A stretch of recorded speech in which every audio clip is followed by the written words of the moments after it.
Assalamualaikum warahmatullahi wabarakatuh. Perkenalkan, saya Muhammad Misbahus Surur dari kelas atau Prodi Informatika semester 8. Dalam video ini saya akan merangkum buku motivasi berjudul Daya Batin Bawah Sadar, karya dari Dr. Joseph Murphy. Buku ini mengajarkan bahwa kekuatan pikiran bawah sadar bisa membantu kita mencapai kesuksesan, kesehatan, dan kebahagiaan. Mari kita mulai membahas ringkasan per bab secara lengkap.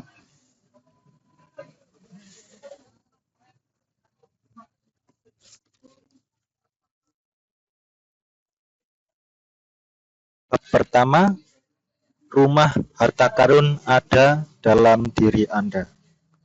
Pikiran bawah sadar adalah sumber kekayaan sejati yang ada di dalam diri kita.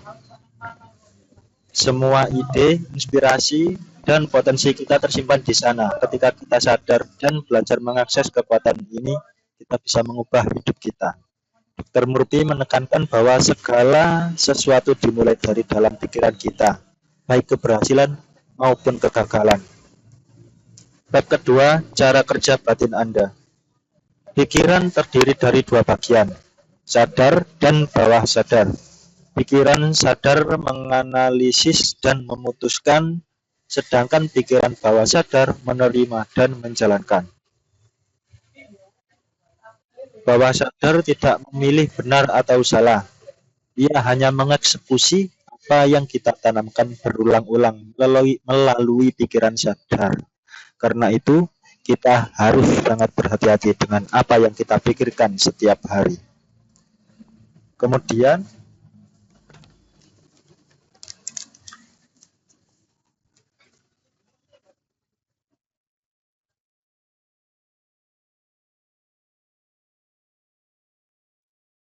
bab 3, daya pembuatan keajaiban dari bawah sadar. Dr. Murphy menunjukkan bahwa banyak kesembuhan dan perubahan luar biasa dalam hidup seseorang bisa terjadi ketika bawah sadar diarahkan secara positif. Afirmasi yang diulang-ulang, doa dengan keyakinan, dan visualisasi yang kuat dapat memicu keajaiban dalam kehidupan seseorang. Bab yang keempat, penyembuhan mental pada zaman kuno.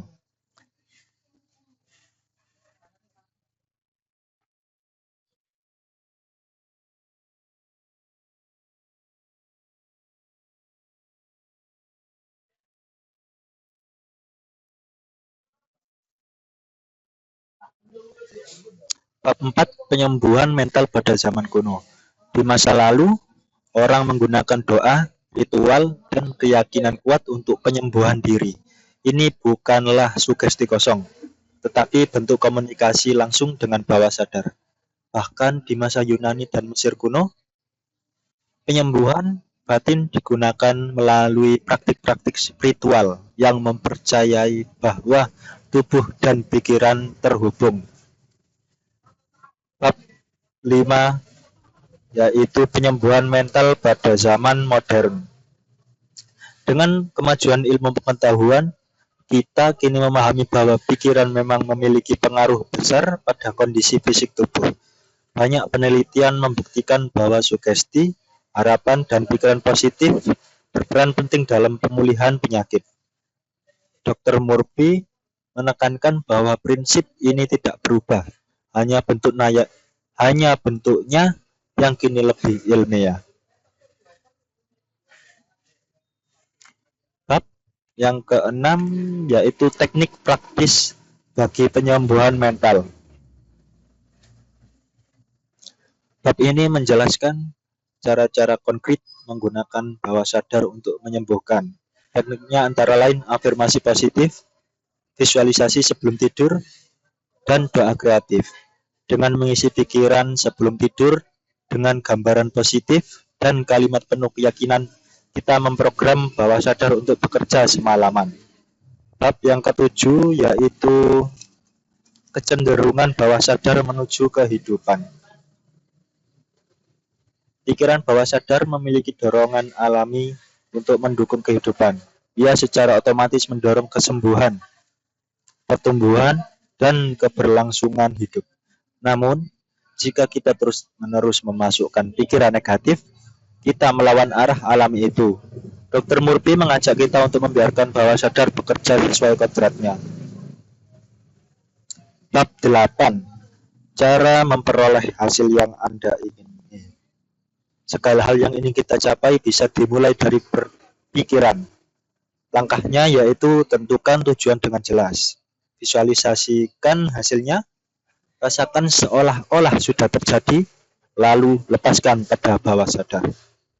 Jangan terlalu mengontrol atau khawatir, percayakan prosesnya pada batin kita. Bab 9. Cara menggunakan kekuatan bawah sadar untuk kekayaan. Dr. Murphy mengatakan bahwa kemakmuran dimulai dari pikiran. Uang bukan sesuatu yang jahat. Yang penting adalah bagaimana kita memandang dan menggunakannya. Dengan mengulang sugesti seperti saya layak hidup sejahtera dan makmur, kita menanamkan keyakinan kaya dalam bawah sadar. Bab yang ke-10 yaitu hak Anda untuk menjadi kaya. Menjadi kaya adalah hak setiap manusia. Kekayaan memungkinkan kita untuk hidup nyaman, membantu orang lain, dan berkembang lebih jauh. Jika kita merasa bersalah ingin kaya, bawah sadar akan menolak kekayaan tersebut. Karena itu penting untuk mencintai dan menghargai kesejahteraan. Bab yang ke-11 yaitu batin bawah sadar Anda partner dalam sukses. Jadi, pikiran bawah sadar dapat menjadi mitra dalam mencapai kesuksesan. Dengan menanamkan gambaran keberhasilan dalam pikiran dan meneguhkan dalam batin bahwa kita mampu, bahwa bawah sadar akan menuntun langkah-langkah kita. Banyak tokoh sukses menggunakan teknik ini tanpa sadar.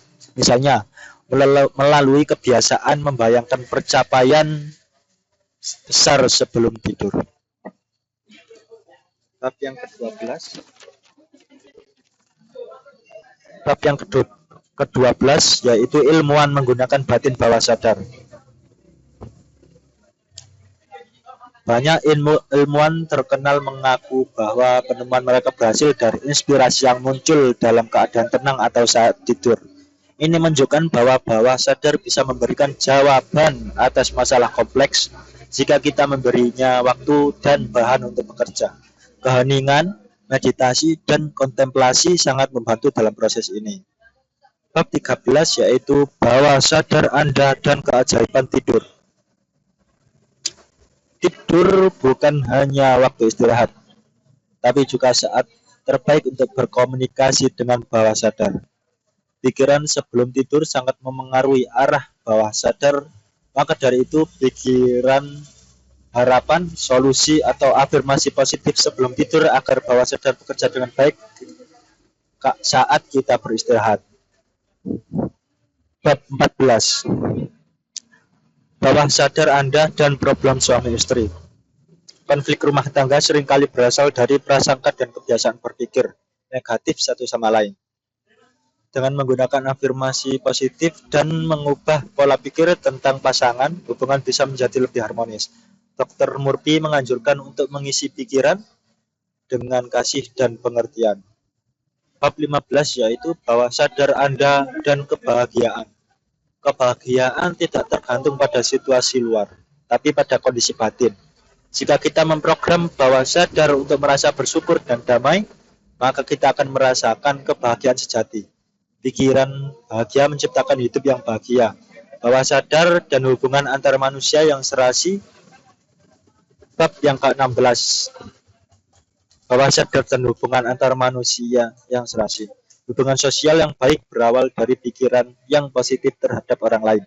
Dengan mengembangkan empati, niat baik, dan menghindari pikiran iri atau dengki, bawah sadar akan menciptakan energi yang membuat orang nyaman berinteraksi dengan kita. Bab yang ke-17 yaitu menggunakan bawah sadar untuk memaafkan. Memaafkan adalah proses melepaskan beban emosional. Dengan menggunakan afirmasi seperti saya melepaskan dan saya damai, kita membebaskan diri dari luka batin. Bawah sadar akan menyembuhkan luka itu ketika kita dengan tulus mengampuni. Bab 18, cara bawah sadar mengangkat rintangan mental. Rintangan mental dalam hidup sering berasal dari batin kita sendiri. Rasa takut, rendah diri, atau trauma masa lalu. Dengan mengganti pikiran negatif tersebut dengan keyakinan baru dan afirmasi penyemangat, bawah sadar akan membantu kita melampaui batas itu. Bab yang ke-19 yaitu menggunakan bawah sadar untuk mengusir ketakutan. Ketakutan hanyalah gambaran dari pikiran. Ia menjadi besar karena kita memikirkannya terus-menerus. Lawan rasa takut dengan pikiran damai, kuat, dan yakin. Gunakan afirmasi seperti saya tenang, saya kuat, saya mampu. Bab yang terakhir, 20, supaya tetap bersemangat muda. Pikiran yang penuh semangat, kasih, dan syukur membuat kita merasa muda meskipun usia bertambah. Hindari pikiran negatif tentang usia atau kelemahan. Bawah sadar merespon apa yang kita pikirkan. Maka berpikirlah segar, kreatif, dan optimis. Jadi, buku ini mengajarkan bahwa pikiran bawah sadar memiliki kekuatan luar biasa untuk membentuk kehidupan kita. Jika kita bisa mengarahkan pikiran dengan cara yang benar, melalui afirmasi, doa, dan keyakinan positif, kita bisa menciptakan hidup yang lebih baik, bahagia, sehat, dan penuh makna. Terima kasih sudah menonton. Saya Muhammad Misbahus Surur. Semoga ringkasan ini bermanfaat dan menginspirasi kamu untuk mulai mengaktifkan kekuatan bawah sadarmu hari ini. Sekian dari saya. Wassalamualaikum warahmatullahi wabarakatuh.